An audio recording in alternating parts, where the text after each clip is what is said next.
It's day 2 at the Democratic National Convention in Charlotte, North Carolina. And despite a smooth start, the weather is once again playing a factor in politics.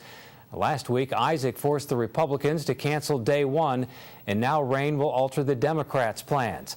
Reporter Angie Gonzalez is following those developments for us in Charlotte and joins us now live with the latest. Angie? Now the president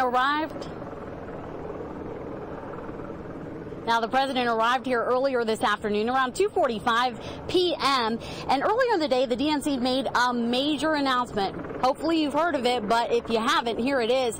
The DNC is saying that because of severe weather, they are not going to be holding the president's acceptance speech of the Democratic nomination at the Bank of America Stadium. Now, this was set to hold about 65,000 people for his nomination speech. However, because of the severe weather, they are moving it into the Time Warner Cable Arena. Now, this is something that you may have heard of before, a location you may have heard of before, because that's where speakers here at the DNC have already spoken before and will be speaking at tonight.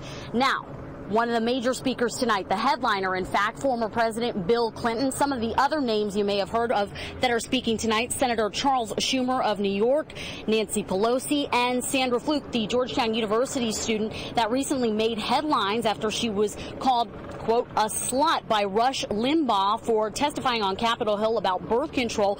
We talked to a Michigan delegate earlier to find out what they are looking for in terms of speakers here at the Democratic National Convention.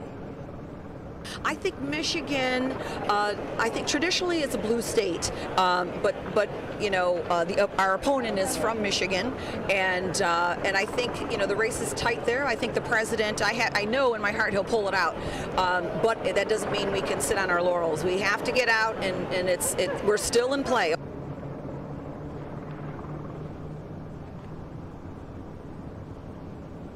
Now, because of that change of venue, because of the threat of severe weather, that means about 50,000 people that were ticketed for President Obama's acceptance speech, they're no longer going to be able to attend.